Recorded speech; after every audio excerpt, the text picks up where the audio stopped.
This week, we got dibs on Jim McMahon. Now, how does somebody who grew up in the 1980s even begin to introduce Jim McMahon? I guess I start with the glasses. As a kid, no one was cooler. Brash, braggadocious, and most importantly, honest. As a standout high school career, after a standout high school career, he headed to BYU, where despite being a loud Catholic at a Mormon school, he broke NCAA passing records and rewrote what the game could look like.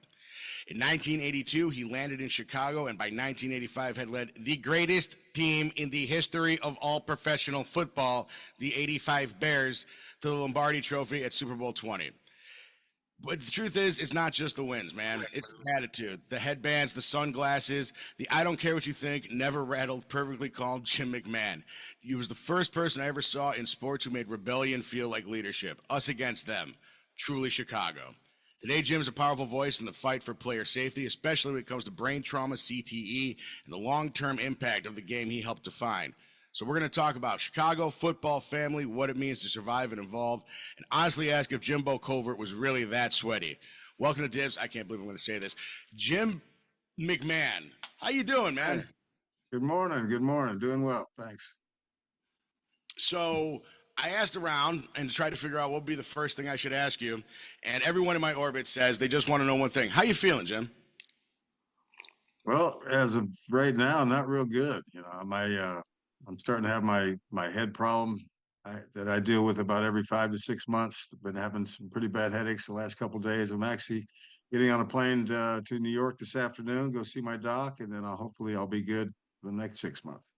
Is this the procedure where they take the fluid out of the back of your brain? Yeah, they don't take anything out. They Yeah. just adjust me to where the fluid can flow properly and get out by itself. My grandfather had the same procedure about 10 years ago. And he said that when it would be done, it would like the build up, like you're saying. And I'm sorry that you're hurting so much right now, man. Hey, it's just part of life, kids. A lot of pain in it. I know that you've been becoming an advocate, actually talking about pain with marijuana, and it's used as a pain medication as opposed to opioids. And people listening to the show know that I spent a long time in the last 10 years. I had a couple major surgeries and had some major hernias for over 6 years. And I was given all different kinds of pain medication, and all of them were habit forming and all this stuff. And I went back to using marijuana pretty regularly. Could you talk about, is that something you're still doing? Does that still help you? Oh yeah, there's still I'm in the business. I've been in the business for the last 6, 7 years with some ex-ball players. We all got off our pills that we were taking for so long. Excuse me. But we all have a cannabinoid system in our bodies. We're supposed to be using this plant. We don't have an opioid system or an alcohol system. You have a cannabinoid system, and it's the number one regulatory system in your body. I mean, we're supposed to be using this plant. It's not a drug. It's a medicinal herb. It's only a drug when man puts his hands on it, starts putting chemicals on it, doing crazy stuff. If you just shoot on coca leaves, you'd never have a cocaine problem. Right. I've always really appreciated the fact that you're so outspoken about it, because I can honestly tell you that when you started getting into the business and were going around doing all the interviews about the cannabis business you were into, it really was in the middle of me having to start like really do a lot of pain management. And it really changed my father's opinion on me using marijuana for pain. You're Jim McMahon. You and my dad are the same age. And it's something that's really mattered. You talked about the cannabinoid system. Would you mind diving a little bit deeper on that if you have a little bit more knowledge on that? Because I've heard a few other people talk about that. Is that something you're comfortable discussing? Well, this is the stuff that I've learned over the years. I didn't realize this when I first started way back, you know, in the '70s, but uh, I just know how it made me feel, and I have a good friend in the business, Dr. Uma Donabalan, who can explain every bit of this plant to you. She was at Harvard. She was trained there for 7 years, and she studied that plant like nobody else. And she speaks all over the world about it. And she was the one that told me about the cannabinoid system. What is? He said THC stands for the happy cannabinoid, because that's when you feel good when you take the marijuana, and it makes you feel good, and it helps you heal from the inside out. You don't. you don't just mask pain like these painkillers do for you. Yeah, Mick Foley, the wrestler, in his book "A Tale of Blood and Sweat Socks," he gets into the idea that so many of the wrestlers that he knew died from drug overdoses, but he said the thing is, like, I can never think of anything wrong about a guy going back and smoking a joint in a hotel room. He's not going to hurt anybody. Nobody's going to get bothered. He's not going to not remember a thing. What's up, Mal? No, I was just gonna say there's like that quote about like you never have seen like someone who's stoned get into a fist fight, but with like alcohol and a lot of other drugs, like you you do. You're just everybody's having a good time. Yeah, you just want to listen to some good music and chill most of the time. Exactly. Yeah. You Um, I was know, just gonna ask you, you've obviously had like an unbelievable career and experiences, but when we were doing some research, what I read, and I thought this was really interesting, was you grew up and your parents encouraged you and told you that you were the best. And I thought that was really interesting. How did that experience and hearing your parents believe in you so much allow you to keep going into a profession that like one out of thousands make it? Did that really impact you? I'm sure it did. I mean, at the time, you don't, your parents are going to support you pretty much, or they should. Yeah, they were always my great supporters, and they were always, like you say, encouraging me. You don't want to hear your parents say, "Hey, you suck," Yeah. but I believe, I guess that probably, you know, uh, kind of formed my early psyche about, I've always felt that I was as good as anybody else, and if not the better player. So if you don't have that mindset, you're not going to make it in life. Period. Whether no matter what job you do, And if you don't think you're the best at it, then you're just around collecting a check, and that's something I didn't want to do. and then do you remember the first time your parents saw you walk on the field as a NFL player? Were they there? Like, do you remember? Like, one of my really good friends played in the NFL, and he remembered um, when he called his dad and was like, "I got you a ticket, and I'm starting," and what that meant for him after like the sacrifices his parents gave up to help him get to that end goal. Do you remember that at all? I do not remember the first game that they attended. Um, they attended pretty much every game going up until I got into the pros. They were living in Utah. I was playing in Chicago. Uh, my dad didn't make a lot of money. He worked two or three jobs. When me and my brothers and sisters growing up, so they never missed a game. Uh, and but I can't remember the reaction. I was just glad that I was able to get to where I got. I mean, I didn't want to play football. Football was not my game. Baseball was my sport. It always was. I would still love baseball. Uh, but football was my scholarship. And so I had to keep, I did get drafted out of high school in baseball, but my dad said, "You're going to college. So, uh, you can't play." I played, I think only about 6 or 8 games my freshman year of college in baseball. And playing in the outfield and throwing the ball from the outfield is a lot different than throwing the ball from the pocket. And so I'd play a game of a doubleheader, have to run down the hill, change uniforms, go to football practice, and throw the football for 3 hours. So I was having some arm problems back in college, and I had to make a decision. And so since football was my scholarship, that's what I kept doing. But it worked out okay. I haven't had a job since, so it's been great. Well, it's interesting that you say that it was football and baseball because the truth is you've yelled at me once from the stands at the Glenview Ice Center during a hockey game because I checked your son into the boards, and it was one of those funny things where whenever you were in the building, people would react that way. But I'm curious, how did your son find hockey then if you're such a football and baseball guy?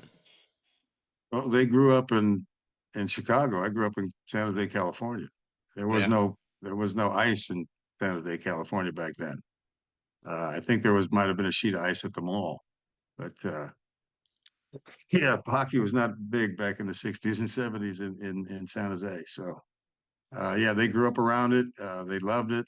Uh, I thought it was a great sport. I would have loved to play hockey. I mean, first time I saw hockey was in Salt Lake City. Um, we sat right on the ice because nobody really went to the games, and a group of guys, the puck got right in front of us. It's about as soon as we sat down, and then a guy kind of skated backwards and took a stick and hit the guy in the face with it. And I just remember his teeth hitting the glass, and I'm like, this is awesome. And he only got like a 2-minute penalty. And I'm thinking, wow, you can hit your stick, hit a guy in the face. I wish I could play this game, but I couldn't even put those skates on. My feet are so bad. That's the perfect hockey response from Jim McMahon. Like, it fits your persona as I understand it. Mallory, I know you got a question. Go ahead. Well, no, it's just when you were saying that, it's obviously hockey has changed since then, but it's like more like that image and that experience is like, oh, a fight broke out and then there was a hockey game versus now it's like it's a little nicer. You don't have Yeah, as it took much took me teeth quite a while flying. to understand the rules. But when I got to Chicago, I mean, hanging out with a lot of the Blackhawks Yeah. back in the day, Stan Mikita, Doug Wilson, Denny Savard, guys like that. And uh, I got to learn the game a lot, just watching them. And then it's amazing. I still can't believe what they can do on those skates. I can't do that, I was without, just going to ask just if you. in regular shoes, I couldn't do that. But Yeah. yeah, it's One amazing. one thing about Chicago is I think the athletes develop a lot of grit, whether they've been born here or they come here during their time. And one thing about Soldier Field and Nick, I like football. I'm not like, I don't know everything, but I enjoy watching the game. But one thing about Soldier Field, if there comes a point in the season where I'm just not going to go, like the wind off the lake, it's too cold. I'm not gonna want to, deal with that. But as someone who played in your arm and keeping warm, like how, and back then, especially because the apparel wasn't as technical as it is now, how did you manage in those frigid games, continuously throwing and hit, like, keeping your body going for so long? Because I know you were a very like physical athlete. Oh, I think I get if you can get used to it, that's what we did because we had to practice in it too. It wasn't like today where they just come out of the indoor facility and play for 3 hours. And we had to deal with it every day in practice, which sucked. Like I said, I grew up in San Jose. 50 degrees used to be cold to me. And then I got to Chicago and it's like 50 below zero. It's like, this is insane. And you got to play. And that's why I started wearing gloves. I couldn't feel the ball or couldn't hold on to the ball in that kind of weather. And so, because those balls were pretty slick back then, they came like right out of the plastic bags. They wouldn't let you touch them. Nowadays, they can rub them down, beat them up. That's why these guys are kicking the ball 70 yards now because they got balloons they're kicking.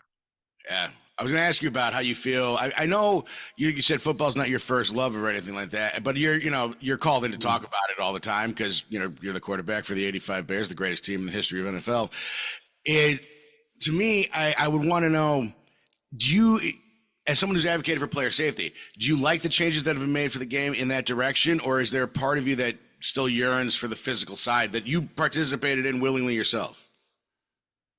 Well, I don't really, I understand what they're trying to do, but you cannot stop your brain from hitting the side of your head. I don't care how big the padding is on the outside of your helmet.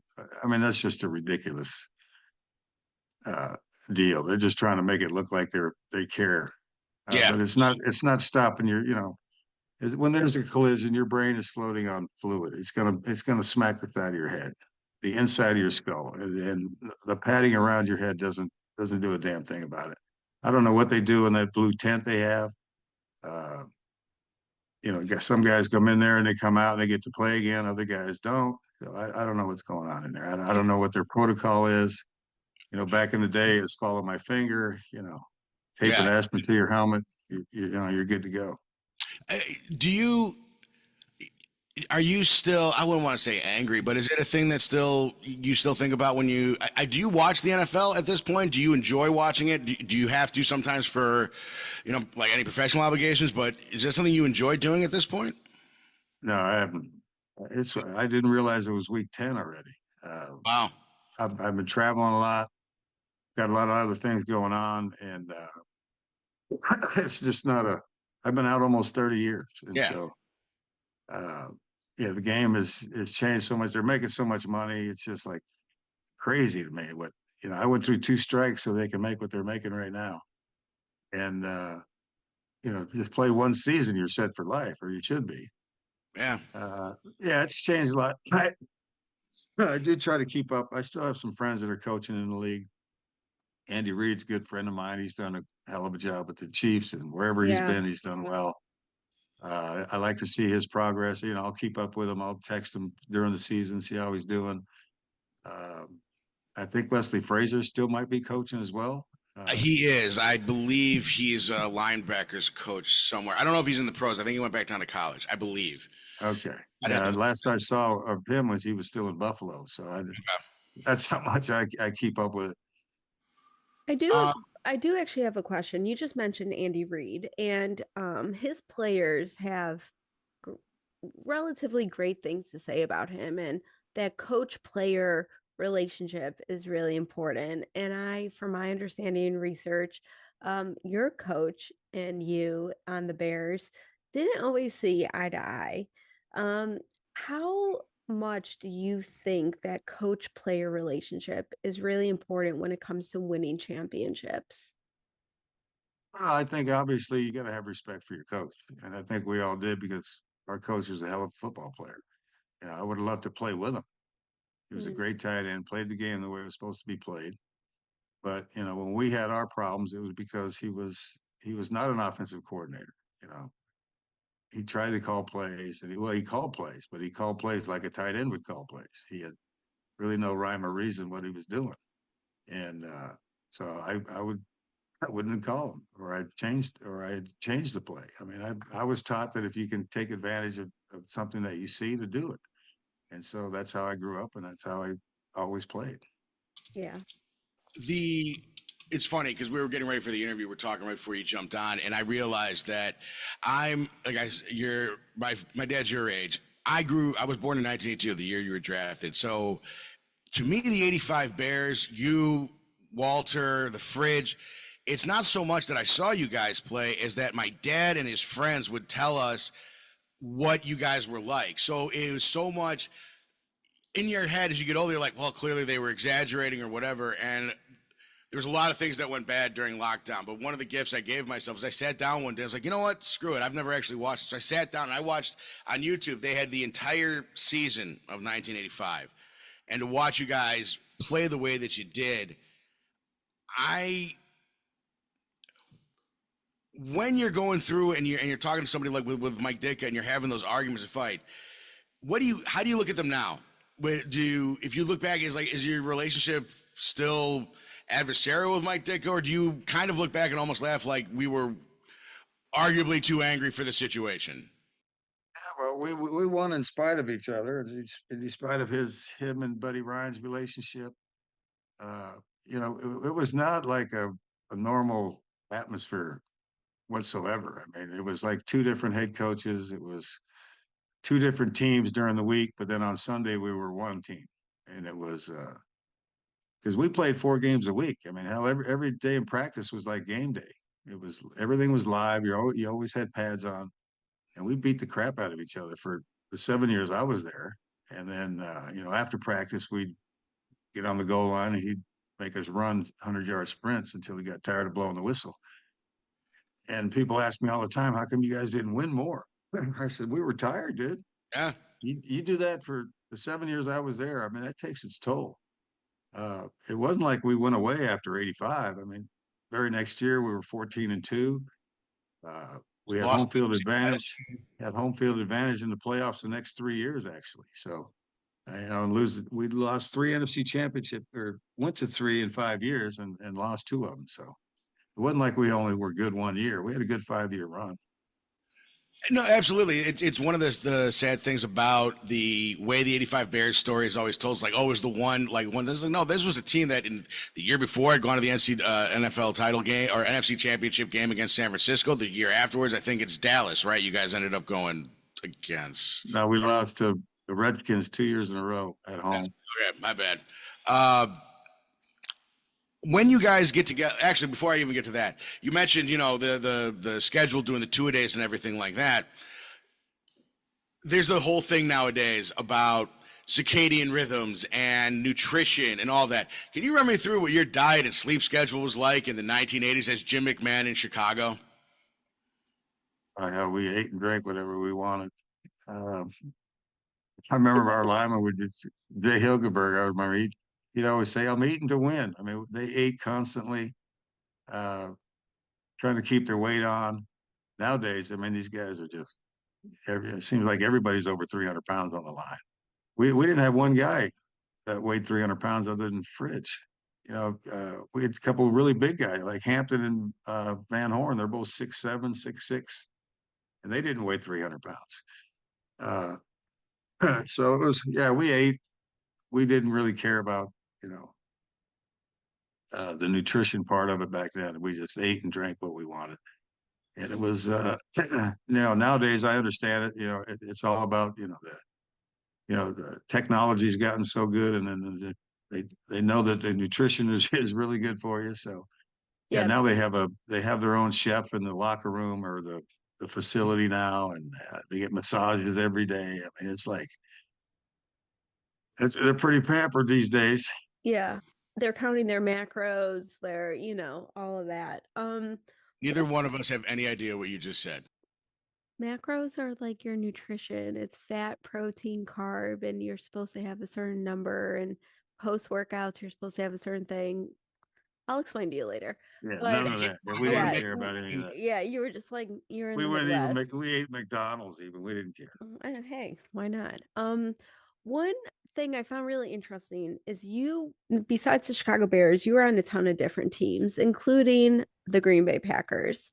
After being on the Bears for 7 years, how did it feel to walk into Lambeau as like a player? I know that I believe at the White House reception, you walked in your Bears jersey, um, with the Packers, but There's a whole backstory to that, though. If you want to go through it, Jim, like why he was in that Bears jersey at yeah, that celebration. Yeah, well, yeah, it took me. I probably should have went to Green Bay a couple of years prior to that, but uh, I just couldn't do it. The bad blood that we had for the seven, like you talked about, the 7 years that we played against each other, there was a lot of bad blood, and Well, you got cheap shotted really bad in one yeah, game. that didn't help. And so I didn't really want to go up there. I just didn't know if that would be a good fit. But Andy Reid was on the staff there in Green Bay, and we were talking back and forth, and he's the biggest reason I ended up getting there. And Mike Holmgren was the head coach. I thought Mike was one hell of a head coach, and they treated me well up there. And once you're a Packer, the Packer fans are going to accept you. I mean, I lived right in the middle of town there. Actually, there was a cul-de-sac. There was probably 5 or 6 players that lived in that little area, and we're only a couple of blocks from Lambeau. Everything's kind of right there. It's just a unique community, especially in the NFL. And it was a good time. I was up there for a year and 5 games, I think, and got treated well, and I got a nice ring out of them. So when we ended up going to the White House, I explained to all my teammates. I said, "Look, we didn't get to go when I was with Chicago. Uh, the space shuttle had blown up, and half the team they were, I think, in junior high when that happened, so they didn't kind of remember it. And so that's when I knew it was time to go. But I explained to them, look, I'm going to wear my jersey to represent my team, and none of those guys had a problem with it. The coaches didn't. Well, one coach, our defensive coordinator, Fritz Shermer, he was a little pissed off, I think, because it brought back bad memories for him because he was the Rams defensive coordinator when we beat him to go to the Super Bowl in '85. So, but he was the only one I got any grief from. I'm sure that some of the fans were upset, but uh, I called my lineman up and I said, "Look, send me your jersey. I'll hold them up during the team picture." But nobody did. I didn't think they probably thought I wouldn't do what I was going to do, but I did it. So, Mallory, there's another fun Jim McMahon story that you probably don't know is that Jim is the only quarterback in the history of the NFL to bend over and show his bare ass to the flying helicopter during warm-ups during the Super Bowl. Would you mind telling her there's that one and the Roselle story are kind of linked? Would you mind running through that one just for the people in our audience who don't know that, are a little bit younger and maybe don't have the joy of knowing? What happened in the NFC Championship game, one of the very few times I've ever slid in my career. I slid feet first, and I got a helmet in my top of the hip bone or whatever the bone is in your butt, and it had swelled up so bad. I didn't know if I was going to be able to play in the Super Bowl. And so every day after practice, I'd have to deal with the press, and they say, "Well, how's your butt doing?" And I got tired of talking about it. So we were practicing, or actually just warming up, getting ready for practice, doing calisthenics, and I happened to be in a good position to drop trow as the helicopter came over, so they can get a good shot of it. Because I got tired of talking about it.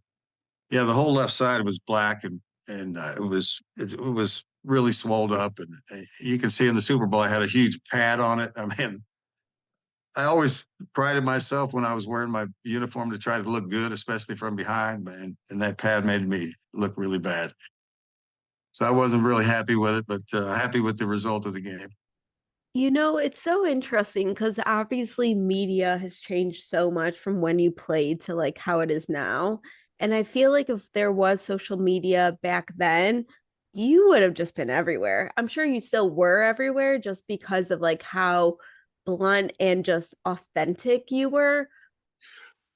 Speaking of that, though, the other one I would want to get to before we get out of here today is the so there are very strict dress code rules, Mallory, in the NFL. It's always been called the no fun league. And one of the great stories of that is our wonderful guest here today decided to wear a headband for a game, and it was, I believed, either blank or had the wrong brand on it.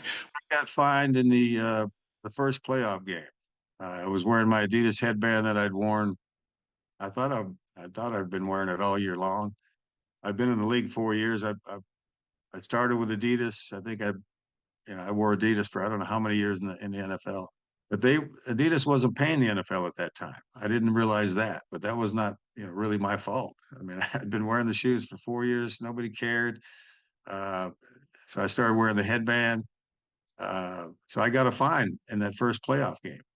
And so just before kickoff in the NFC Championship game, I decided that I couldn't afford the $5,000. I mean, I wasn't making a lot of money in Chicago at the time, and I had two little kids, and uh, I couldn't afford another fine. And so I figured, what can I do to get under his skin?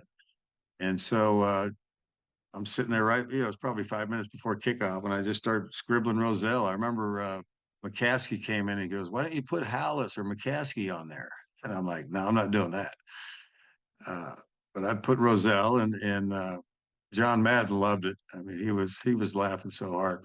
It was. Uh, but I didn't get a fine that week. I actually got a call from Pete saying thank you for the free advertising, and he said I couldn't wear it in the Super Bowl. And so you get 2 weeks from the championship game to the Super Bowl, and somehow the rule book, NFL rule book, ended up in my locker. I don't know who put it there, so I started going through it, and I realized that they had no business finding me the first time. And so now I said, all right, now I'm just going to mess with them because Pete said, "Oh, you can't wear it in the Super Bowl." But I got offered, a good chunk of money from Adidas to wear it. And I said, "Look, I'm going to wear it, and you're going to be able to see it proudly, but it's not going to be on my head." So they said, "As long as we can see it, you get paid." I said, "Cool." So I decided I'm going to wear all charities during the Super Bowl because if they find me for charities, they're going to look like big idiots. And so all pregame warm up, I had the Adidas one on, and I had the head ref chasing me around the field. "Hey, I'm not going to let you on the field with that." I said, "Yeah, yeah, we'll see."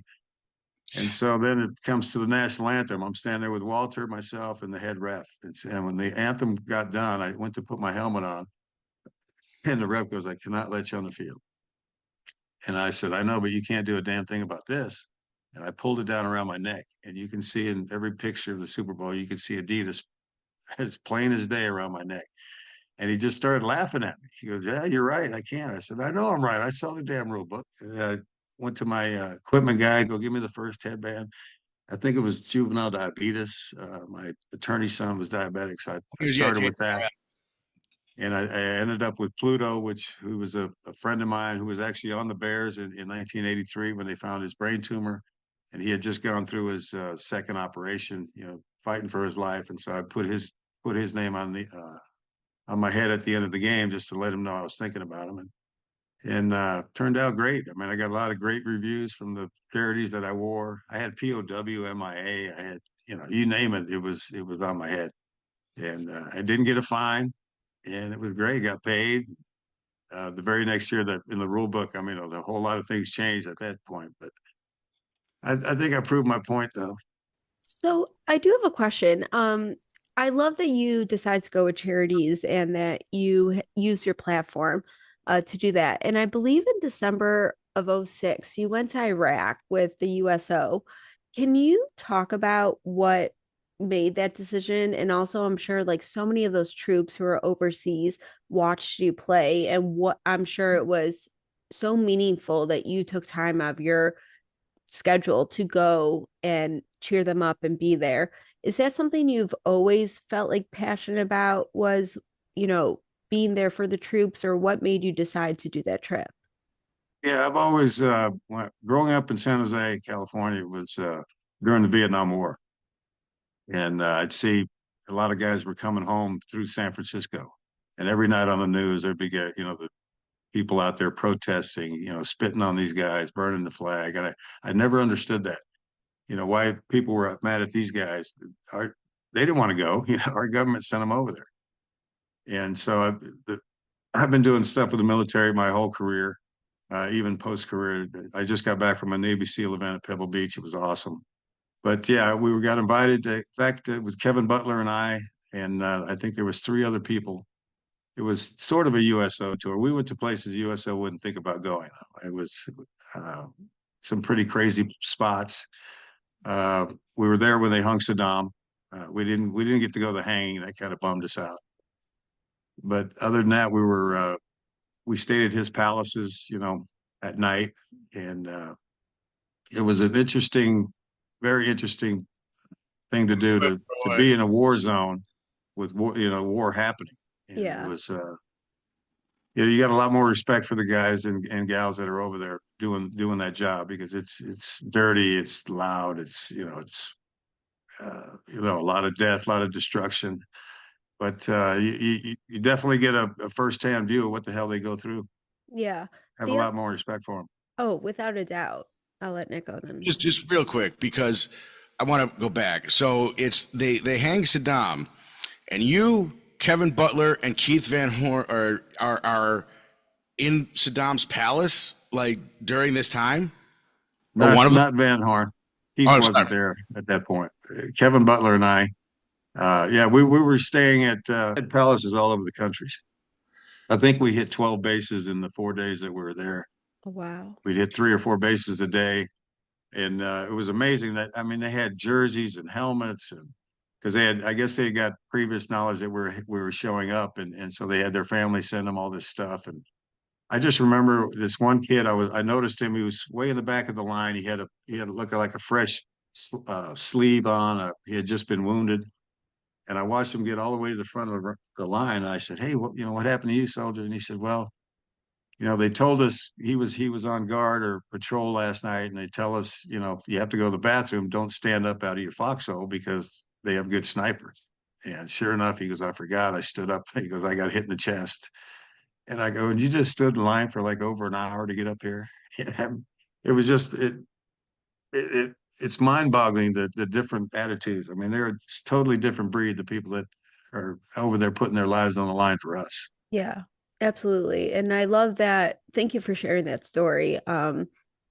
Because I really think that sometimes in our day-to-day lives, you forget the people that are giving up their lives and leaving their families to make sure that we have the lives that we have. You just mentioned one of the places that is on my bucket list to go, and not Saddam's palaces, but Pebble Beach. And I understand that you are a golfer. Is that something? I'm a golfer. Actually, Nick and our fathers golfed their entire lives together. Is that, when did you pick up that sport? because I feel like a lot of athletes end up somehow on the golf course, whether it's like in between games or seasons. But is that something that came naturally to you? Well, I actually started back in college. I think it was right before my senior year in college. I was living with a friend of mine who worked at a golf course, and my summer job was at a farm. And I'd never been on a farm. I'm not into farm work. I mean, that's tough stuff. And so I remember I showed up the first day, and the guy said, "All right, go clean out the barn." And I'm looking around like, which one's the barn? I mean, everything's red, and he goes right over there. And so I walk over and I open the door, and there's a dead goat or sheep or something, but there was blood everywhere. And I come running out. I said, "Dude, there's a dead animal in there." She says, "Yeah, we had to kill it last night. I was giving birth or something." I'm like, "I'm not messing with the dead animal." So he goes, "Oh, you don't want to do that?" I said, "Nope." So he grabs a post hole digger. He goes, gives it to me, and he shows me what to do. And he says, "All right, dig along this ridge right here." I think I dug one, maybe two holes, and I quit farming. I said, walked up. I said, "This ain't for me."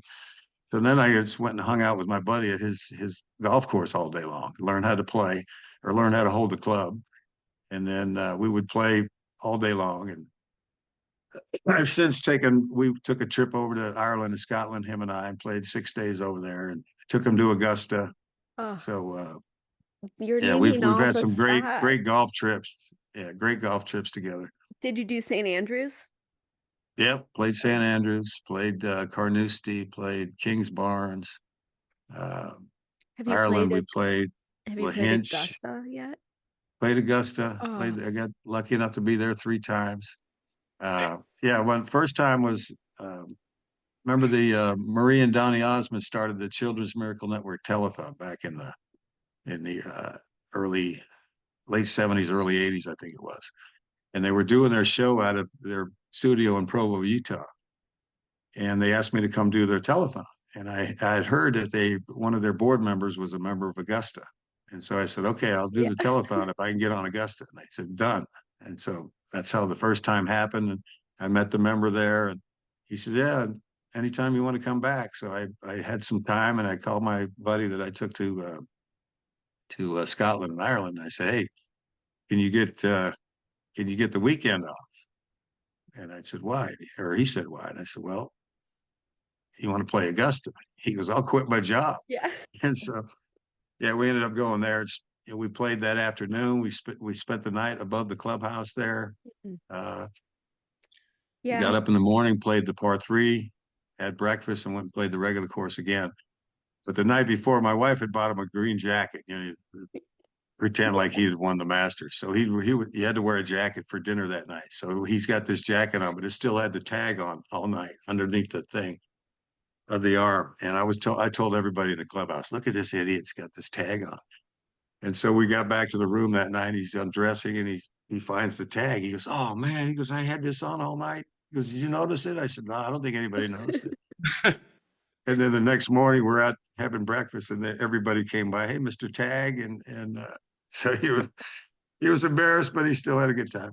Yeah. I think if someone called me and was like, "Do you want to go play Augusta?" I'd be like, "Yeah, I'll quit my job. Like, I'll see you there. Give me a few hours to get on a plane." But Yeah, that's a special place. have you been to the Masters while it's going on? No, nope, I've never been there during the tournament.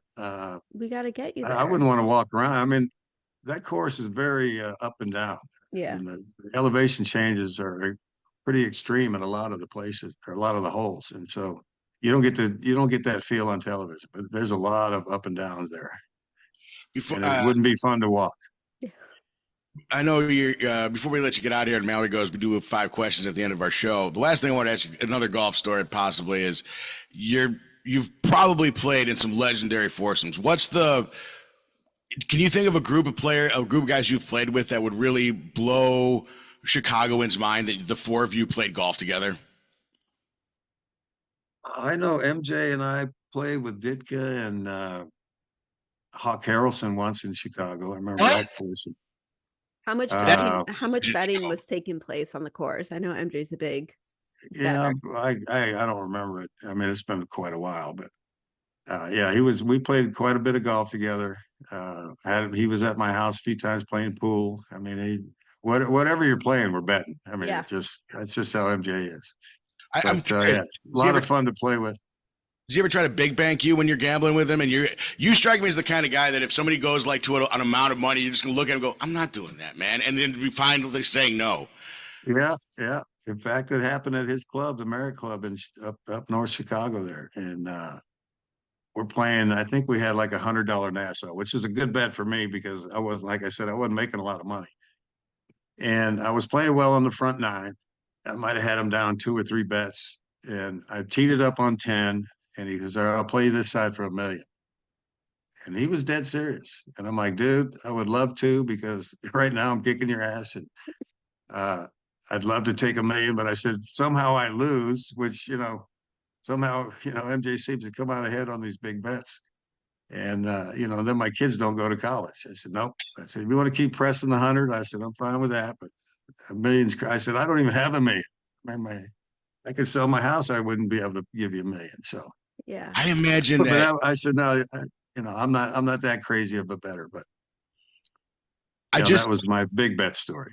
I just had this thought that I got to imagine that as far as like, because we just all watched The Last Dance a few years ago, and you see Michael Jordan's competitive insanity, which is what it is. It's pathologically nuts how competitive he is. And you're the kind of person who, in all of your interviews, like, I'm not saying you're not competitive, but I also think you have the right sense of humor about it. Like, at the end of the day, man, we're playing a game. This isn't that big of a deal. That has to drive him crazy. I imagine you drive Michael Jordan insane for your ability to feel like, no, man, I'm good. I don't need to win. It's fine. And walk away from it. Well, I'm sure that hell, I don't know what he was thinking, but I was not going to take that bet for sure. Yeah.